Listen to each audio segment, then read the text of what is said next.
दोस्तों, think and grow rich book 1937 में Napoleon Hill द्वारा लिखी गई और ये दुनिया की एकमात्र ऐसी बुक है जिसे लिखने के लिए कई सालों तक रिसर्च की गई और लगभग 500 से ज्यादा उस टाइम के सबसे अमीर लोगों के इंटरव्यू लेने के बाद इस बुक में अमीर बनने के लिए या फिर लाइफ में किसी भी फील्ड में सक्सेस होने के लिए कुछ ऐसे प्रिंसिपल्स बताए गए जिन्होंने अब तक कई लोगों को सक्सेसफुल बनाया है।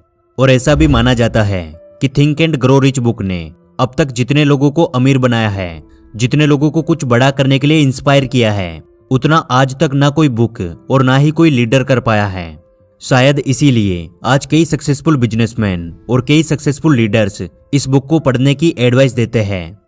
ये जो बुक है मेरे हाथ में, इसका नाम है think and grow rich by Napoleon Hill. इसको मैंने बहुत ही स्ट्रांगली रिकमेंड किया हुआ है अपनी वेबसाइट के ऊपर भी, और उसके अलावा और भी अपने कई सेशंस में मैंने इसको रिकमेंड किया है। और ये बुक मैंने तकरीबन आज से 8 साल पहले पढ़नी शुरू करी थी और अभी तक ये मेरी फेवरेट बुक में से एक है, जिसका नाम है थिंक एंड ग्रो रिच। जिसका नाम है थिंक एंड ग्रो रिच। नाम ही कितना अच्छा है ना, सोचो और अमीर बनो। तो चलिए जानते हैं कि आखिर इस बुक में अमीर बनने के लिए ऐसे कौन से रूल्स और प्रिंसिपल्स बताए गए हैं जो कि इस बुक को इतना खास बनाते हैं। दोस्तों, नेपोलियन हिल एक मिडिल क्लास इंसान थे जो कि एक मैगजीन के लिए एज ए राइटर काम कर रहे थे और उसी मैगजीन के लिए उन्हें उस टाइम के अमेरिका के एक बहुत सक्सेसफुल इंसान, जो कि उस वक्त के सबसे अमीर इंसान भी थे, उनका इंटरव्यू लेने का मौका मिला, जिनका नाम एंड्रयू कार्नेगी था। एंड्रयू कार्नेगी एक ऐसे इंसान थे जिन्होंने बहुत स्ट्रगल करने के बाद उस मुकाम को हासिल किया था। नेपोलियन हिल और एंड्रयू कार्नेगी के बीच इंटरव्यू केवल कुछ घंटों का रखा गया था, लेकिन वो इंटरव्यू पूरे 3 दिन तक चला, क्योंकि एंड्रयू कार्नेगी इस बात को अच्छे से जानते थे कि गरीब होना अपने आप में कितनी बुरी चीज है, गरीब लोग कितनी मुसीबतें झेलते हैं। और इसीलिए एंड्रयू कार्नेगी ने नेपोलियन हिल को लास्ट में एक चैलेंज दिया और कहा कि देखो, पूरी दुनिया में मेरे जैसे और भी कई सक्सेसफुल लोग हैं जिन्होंने अपनी गरीबी को हराकर सक्सेस अचीव करी है, जिन्हें अमीर बनने और सक्सेस होने के कई सारे ऐसे राज पता है जो कि एक साधारण इंसान सोच भी नहीं सकता। और यदि हमारी ये नॉलेज हमारी मौत के साथ दफन हो जाती है तो ये अब तक की सबसे बड़ी बेवकूफ़ी होगी। इसलिए आप अपने अगले 20 साल एक ऐसी फिलॉसफी तैयार करने में लगाइए जिसमें आप उन सभी सक्सेसफुल लोगों के इंटरव्यू लीजिए जिन्होंने जीरो से शुरुआत करके एक बहुत बड़ा मुकाम हासिल किया है, और फिर उस पूरे ज्ञान को एक छोटे फॉर्मूले में बदलकर दुनिया के उन लोगों के लिए छोड़ दीजिए जो करना तो बहुत कुछ चाहते हैं, लेकिन सही नॉलेज और पर्याप्त सुविधा ना होने की वजह से एक कंफर्ट में फंसकर रह जाते हैं। क्योंकि हमारी सक्सेस के पीछे पैसे से बढ़कर कई बड़ी पावर्स काम करती है, कई ऐसे थॉट्स काम करते हैं जो कि एक साधारण इंसान सोच भी नहीं सकता। क्योंकि हर इंसान को लगता है कि अगर उसके पास पहले से बहुत सारा पैसा होता, और इसी सोच की वजह से वे अपनी उन पावर्स का, अपने थॉट्स का यूज नहीं कर पाता। और इस चैलेंज को नेपोलियन हिल ने एक्सेप्ट किया और पूरी दुनिया के अलग अलग जगहों पर रहने वाले उस वक्त के सबसे अमीर लोगों के पास वो गए और उनका इंटरव्यू लिया। उन्होंने लगभग 500 से ज्यादा लोगों का इंटरव्यू लिया और हजारों पेजेस के नोट्स तैयार किए, और फिर उन हजारों पेजेस को कंबाइन करके उन्होंने टोटल 13 प्रिंसिपल्स बनाए, 13 ऐसे रूल्स बनाए जो कि किसी भी इंसान के लिए सक्सेस की हो सकते हैं। और इस पूरे प्रोसेस में उन्हें लगभग 20 साल का समय लगा और उसके बाद तैयार हुई think and grow rich book. तो यार, आज हम इस पूरी किताब के उन्हीं 13 प्रिंसिपल्स को कंबाइन करके टोटल 6 पॉइंट्स में उस प्रोसेस को समझने वाले हैं कि अगर कोई भी इंसान अमीर बनना चाहता है, कोई भी इंसान पैसा कमाना चाहता है या फिर लाइफ में सक्सेस होना चाहता है, तो उसे किस तरह से अपने थॉट्स और अपनी पावर्स का यूज करना चाहिए। और मैं इस बात की गारंटी देता हूँ कि अगर कोई भी इंसान इस पूरे प्रोसेस को समझकर इसे फॉलो करता है तो पैसा कमाना तो उसके लिए एक बहुत छोटी सी चीज होगी। वो अपनी लाइफ में उस मुकाम तक पहुंच सकता है जहां तक पहुंचने की उसकी वास्तविक क्षमता है। तो चलो यार, शुरू करते हैं इस बुक के सबसे पहले और सबसे इंपॉर्टेंट चैप्टर से। Number 1, burning desire. दोस्तों, कोई भी इंसान जिस किसी भी मुकाम पे पहुंचता है उसकी शुरुआत एक डिजायर से होती है।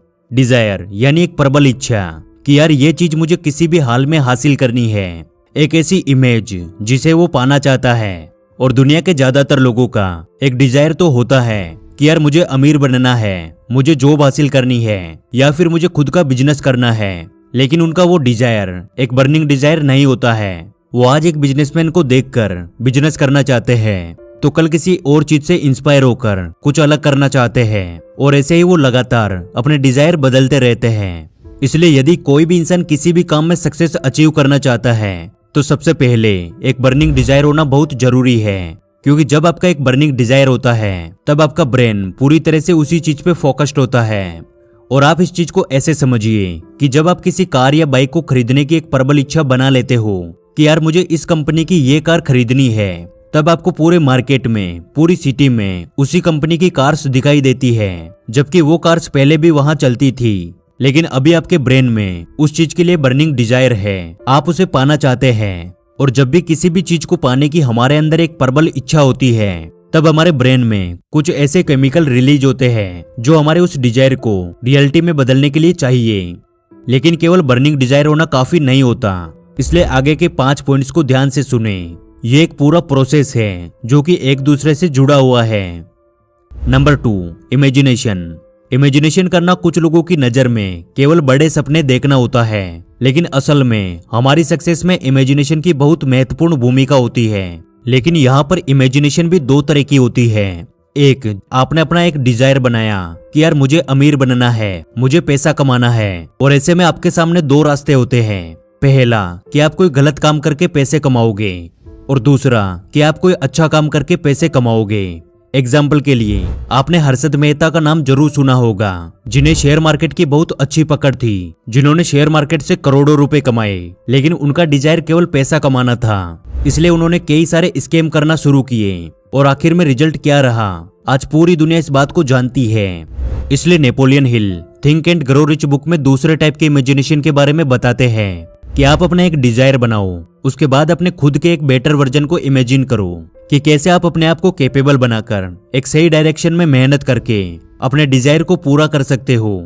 और अब आता है इन दोनों प्रिंसिपल्स को मिलाकर बनने वाला तीसरा important principle. Number 3, auto suggestion.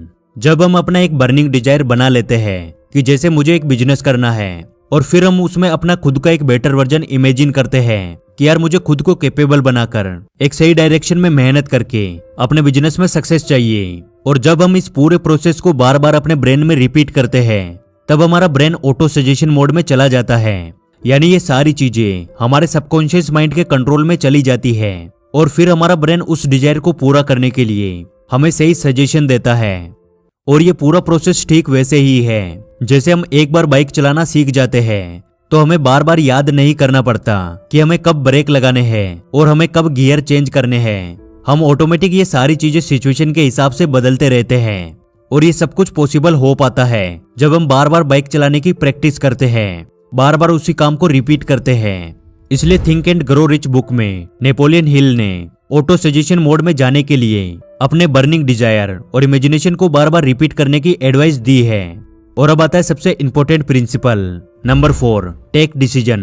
दोस्तों, नेपोलियन हिल ने उन सभी 500 मिलियनियर्स का इंटरव्यू लेने के बाद 30 ऐसी वजह निकाली जिनकी वजह से सबसे ज्यादा फेलियर मिलते हैं, और उन सभी 30 वजहों में से सबसे टॉप पर जो वजह थी वो थी अपने काम को बार बार टालना, एक सही डिसीजन ना ले पाना। यानी जब हमारी लाइफ हमें वो एक मौका देती है, जब हम एक सही डिसीजन लेके अपनी लाइफ को पूरी तरह से बदल सकते हैं, उस वक्त 90% लोग केवल सोचते हुए टाइम निकाल देते हैं। ना तो वो उस काम को करने का डिसीजन ले पाते हैं कि हाँ मैं ये करूंगा, और ना ही वो उस काम को ना करने का डिसीजन ले पाते हैं कि मैं ये नहीं करूंगा।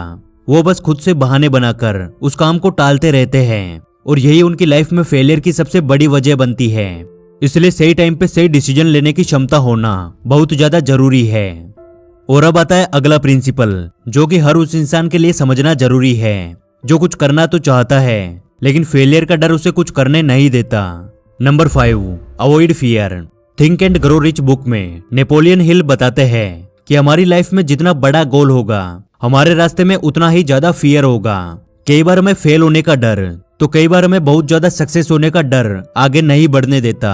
आपने बहुत से लोगों को ये कहते हुए सुना होगा कि काश उस वक्त मैंने वो काम कर दिया होता या वो डिसीजन ले लिया होता तो आज मेरी लाइफ बहुत अच्छी होती, आज मैं सक्सेसफुल होता। लेकिन जब उनसे पूछा जाता है कि आपने वो क्यों नहीं किया, तो उनका जवाब होता है फियर, यानी डर।